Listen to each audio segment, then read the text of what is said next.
What's up, guys? Welcome back to Let's Play Basara 2! So, Hideyoshi, it seems, is not done with his conquest of the waterfront regions, so he's gone to Aki to go take on Mori Montanari, of course. So, again, to make comparisons to the anime, Mori Montanari was one of Hideyoshi's allies in the anime, one of his first allies, to further sort of emphasize the rivalry with him and Motochika. So, that does not exist here in the game, however, because pretty much everyone stands in Hideyoshi's way, and he's going to kick their ass just the same. So now we have this Super Pile Driver move I added to his roster, so we can try that out. It's a very effective secondary attack. It's pretty powerful. It takes a little bit to get it off, though, so it's not necessarily the most optimal, but it's just really over the top and cool. And I feel like I should probably make more wrestling jokes. And then the other one I have here is where we slam the enemy into the ground and drag them through the dirt like this, which is something that Hideyoshi used against us when we fought him as Keiji earlier in the game. Pretty powerful. So, again, this is very similar to the mission we had when we were playing as... I think we were playing as Takanaka Hanbei, where we basically just have to succeed in allowing our allies to escape the map, and then that will trigger Mori to spawn. So we're basically trying to take out a lot of the command units around these sort of congested areas where the enemies are at, and then eventually our allies will be able to push through. So if you hit triangle enough times, you'll actually do a second ground pound with that attack, which is pretty nice. You're able to carry that enemy a little bit further and damage more enemies on the ground. So I quite like that. Not one of my favorites. I think I like the one where you pick the guy up and spin him around a little bit more. So I'll probably use that during the final battle, but we'll see. I still have a few more things to show off with Hideyoshi. And despite how over the top Hideyoshi is, he's actually quite a lot of fun to play as. I would highly recommend it. In Basara 4, I want to say, maybe 3 and 4, Hideyoshi is not unlocked right at the beginning of the game, just because he's so powerful. So we'll be seeing a little bit more of Hideyoshi in Basara 2 Heroes. So I'm honestly thinking, guys, about making a entirely new video series about Basara that is a sort of a retrospective series about each game that goes through the plot and the gameplay, how I personally feel they hold up, comparing them to Dynasty Warriors and Samurai Warriors respectfully, comparing them to games like Drakengard, other Musou games, comparing them to, talking about doing an entire video about Devil Kings, and, what necessitated the invention of Basara in the first place, and how it compares to its other competitors for its time, and just talk about the whole series that way, alternate between the games and the anime in order of their release. So let me know what you guys think about that if you'd like to see that.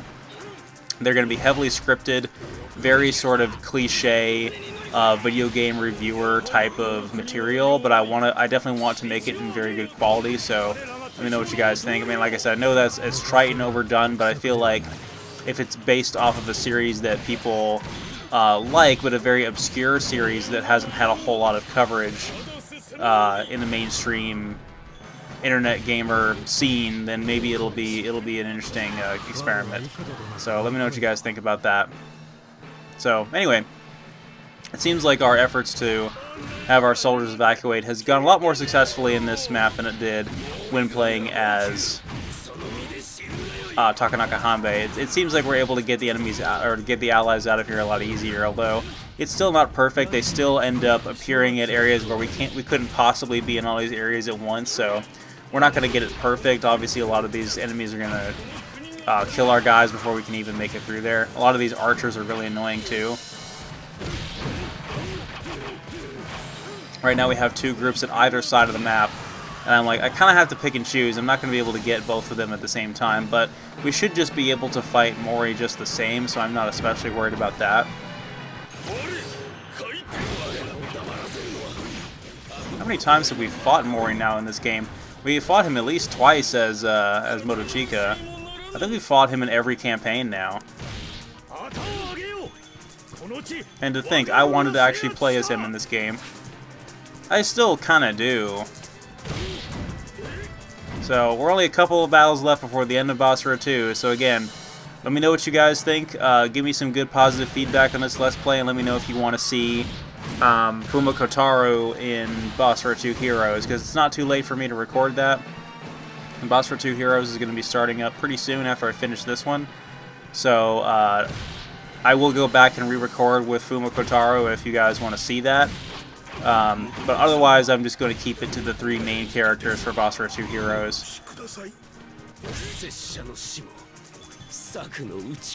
So I think it actually counts the individual soldiers that go through the gate at the exit there.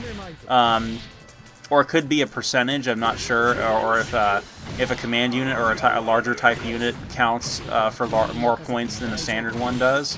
It's hard to say for sure. Right now we still have that last group over there that spawned in, so maybe we'll try to get them out using Hideyoshi's Basara attack here. We managed to still get those enemies towards the end there. Man, just the concentration of enemies in this map is just really tight. There's not a whole lot of room to move. But this is basically the same type of map that Mori had in the previous game, so... Alright, finally time to take on Mori.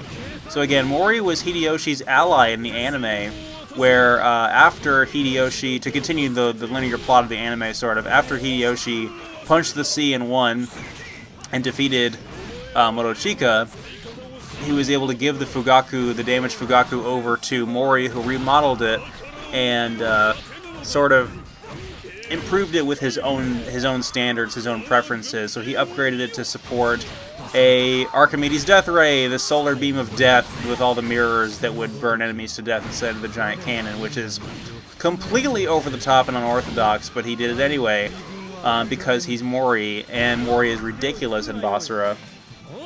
Apparently, in real history, Mori didn't really have any confrontations with Hideyoshi or anything like that. He stayed mostly neutral, and he actually lived to be 74 years old, reportedly. So that's very old for that period of time, definitely, especially when all that war was going on and there wasn't a whole lot of advancements in medicine or anything like that. Mori lived to be very old, so good for him, I suppose. Yeah, Mori...